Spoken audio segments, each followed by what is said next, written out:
há quase um ano atrás, dia 8 de fevereiro de 2020. Eu participei de um workshop de medicina integrativa na prática, que era aberto para profissionais da saúde aqui em São José dos Campos, onde eu tive a oportunidade de conhecer equipamentos da Nova Ciência, que é uma empresa brasileira que desenvolve tecnologia para a saúde.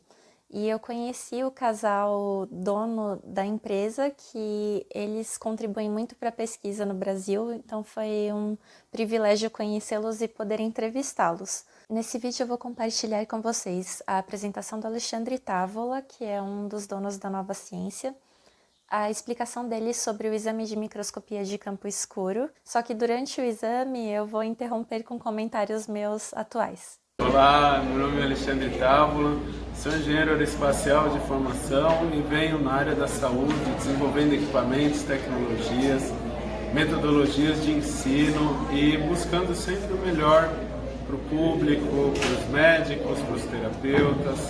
É uma missão, é um estilo de vida, é uma conduta.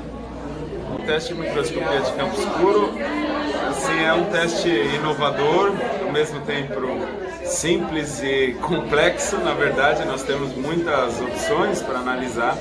É algo que vem da Alemanha, final do século XIX, e com Antoine Béchamp, com a história do pleomorfismo, depois Günther Enderlein. Aí nos Estados Unidos, Royal Raymond Rife também utilizou uma técnica parecida, onde a primeira coisa, nós não consideramos o sangue como estéril.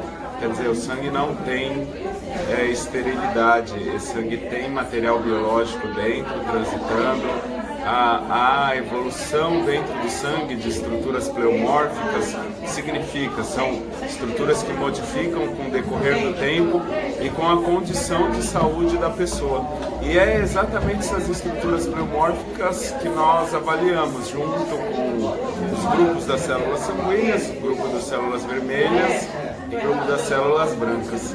É uma análise que inclusive cobre perfil nutricional. Nós podemos analisar a deficiência enzimática ou a deficiência nutricional em si, anemias e etc. Eu vi você falando lá de ácido úrico, colesterol também, que dá pra ver. Dá pra ver, sim. A gente não consegue dar números, mas conseguimos avaliar se há um excesso ou deficiência e conseguimos avaliar, por exemplo, funcionamento do sistema imunológico.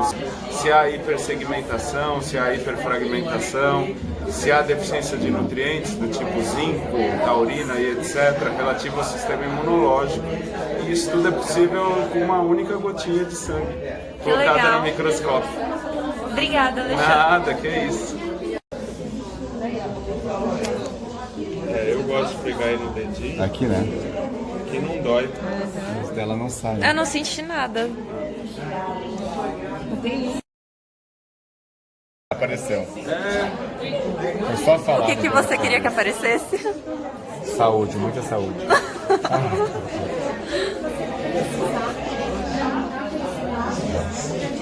Isso aqui a gente vê a deformidade no halo da hemácia. A gente já vê células parasitadas.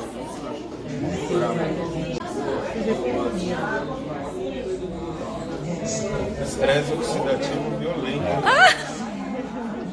Tradução. Para você entender o que é estresse oxidativo, primeiro você precisa entender o que é oxidação e como ela acontece no seu corpo. Então, quando a gente respira, o oxigênio, para ele se converter em energia nas células, ele sofre um processo de oxidação, ou seja, ele produz radicais livres. O corpo consegue reparar esses radicais livres, mas quando esses radicais livres ficam em excesso e vão se acumulando, eles produzem estresse oxidativo, que é dano na célula, na membrana da célula e no DNA. Então, por exemplo, a minha hemácia, que é a célula vermelha do sangue, ela devia ser redonda e umas deveriam estar afastadas da outra, mas elas estavam com formato de tampinha de garrafa, ou seja, a membrana da célula estava danificada. e elas estavam muito juntinhas umas das outras, porque elas estavam com muitos radicais livres, muita carga positiva. Esse é um dos motivos pelos quais eu comecei a fazer aterramento depois que eu fiz esse exame e durante o ano passado inteiro e a pandemia depois virou um hábito. Que eu coloquei no Instagram esses dias sobre o aterramento, é você colocar os pés descalços no solo, terra ou areia, e ficar por pelo menos, algumas pesquisas falam 30, outras 40 e outras 80 minutos para você ter transformações no seu sangue.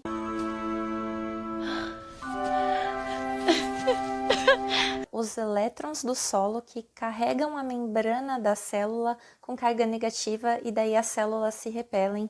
E esse é um dos jeitos do sangue fluir melhor e de afinar o sangue também. Não é o único, eu vou falar mais sobre afinar o sangue em outro vídeo, mas essa é uma das formas. Detalhe importante, a oxidação ela acontece apenas pelo fato da gente estar vivo e é o que faz o nosso corpo envelhecer. O problema é que o estresse oxidativo causa inflamação e doenças no corpo, inclusive doenças degenerativas, autoimunes e câncer. O meu espanto foi porque na época eu acreditava que eu conseguia fazer um bom manejo do estresse oxidativo, porque o que acumula radicais livres nos nossos corpos são álcool, que eu não bebo, cigarro, que eu não fumo, ansiedade e estresse, que eu tenho bastante, mas eu controlo com meditação e yoga e também suplementando antioxidantes. E não só estresse e ansiedade, mas todas as emoções que ficam gerando toxinas no corpo. Exposição a campos eletromagnéticos e radiação, que é praticamente 24 horas por dia, porque eu só desligo o Wi-Fi antes de dormir e coloco o celular no modo avião, ou desligo o celular mesmo.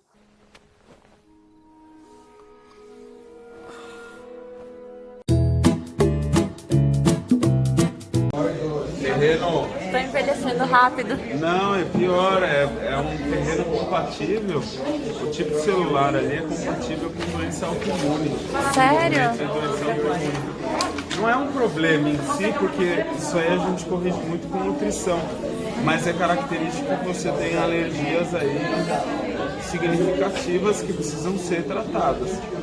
Ele foi muito Sherlock, na verdade, porque um lado, sim, da minha família tem muita alergia e doença autoimune, mas eu não sou a pessoa alérgica da família, só que aconteceu um episódio específico no dia 11 de janeiro de 2020, em que eu tive a pior reação alérgica da minha vida e durou uns 4 dias. E aí foi 8 de fevereiro, que foi quase um mês depois, e eu acredito que eu ainda estava em recuperação.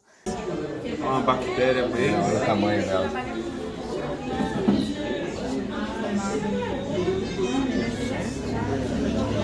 E as hemácias, tudo, elas parecem tampinha de garrafa, viu? O efeito do estresse oxidativo na membrana lipídica da célula. Se aí entrar com antioxidante. Acúmulo de ácido, acúmulo de ácido úrico, né? Alguns dejetos, resíduos É resíduo do quê? de contato externo, com qualquer coisa. Com plástico, com panelas. Encontramos uma bactéria, alguns sinais de parasitas e resíduos plásticos dos quais eu não me orgulho, mas eu fiquei muito, muito feliz porque não tinha fungos na minha placa. Isso significa que a minha relação de bactérias e fungos está equilibrada e eu não estou com candidíase nem outras infecções fúngicas. As placas de resíduos de petróleo que eu vi também em outras lâminas eram muito maiores do que as minhas.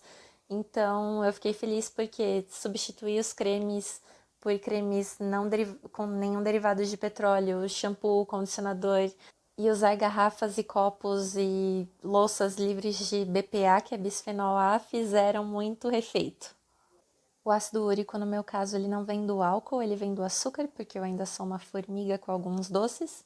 Mas eu fiquei feliz que eu não vi colesterol no sangue, significa que o açúcar não está convertendo em colesterol oxidado, ele está convertendo uma parte em ácido úrico, e isso é ruim se ficar em excesso, porque pode dar dor articular e até cálculos renais. O equinócito mostra a deficiência de antioxidantes também, equivalente com as células crenadas, análogo. Olha quanto acantosta. O acantóxico significa o quê? Fígado, alterações digestivas. Precisa tratar a parte digestiva. A grande verdade é que quase todo mundo sofre de alteração digestiva. Todo tipo de alimento que a gente tem, né? Hoje você pega todas as verduras, frutas, são tudo contaminadas com agrotóxico, com tudo. E, por exemplo, o glifosato é uma quantidade grande nesses alimentos, né? E o pior, o glifosato mata a flora intestinal. E aí, precisa aprender a repor. Essa parte me fez refletir profundamente, porque eu tomo kefir, que são probióticos, todos os dias. Eu me alimento com prebióticos, que são alimentos para os probióticos, que são as bactérias boas do intestino. E vai desde farinha de banana verde, biomassa de banana verde, até ter uma dieta rica em verduras, legumes e frutas como eu tenho, que era para fortalecer e deixar a parede do meu intestino espessa. Então eu acredito que o motivo que ela não estava ficando espessa na época e estava uma peneira, como eu já expliquei em vídeos anteriores, era justamente por causa dos agrotóxicos que ele apontou. E do que adianta eu ficar tomando probióticos em cápsula para repor a flora e me alimentando com prebióticos se tá tudo morrendo por um efeito antibiótico dos agrotóxicos? E eu não tomo antibiótico há mais de 2 anos. Então, o que eu decidi a partir daí foi parar de consumir alimentos com agrotóxicos e a minha família seguir os protocolos de remoção de agrotóxicos dos alimentos. A gente deixava em solução de água com bicarbonato de sódio. As pesquisas falam por 12 a 15 minutos para remover os pesticidas. A gente deixava 20. Muitas frutas eu não comia a casca e mesmo assim estava ruim. E daí eu acredito que é porque todo o alimento que é exposto a agrotóxicos, ele produz menos antioxidantes. Então o valor nutricional dele é menor. Porque o antioxidante é a proteção natural dele contra os insetos, as pestes, larvas. Se ele é exposto a agrotóxicos, então ele não produz tantos antioxidantes. E eu comentei mais sobre isso nos vídeos que eu fiz sobre alimentos orgânicos, biodinâmicos e agroecológicos.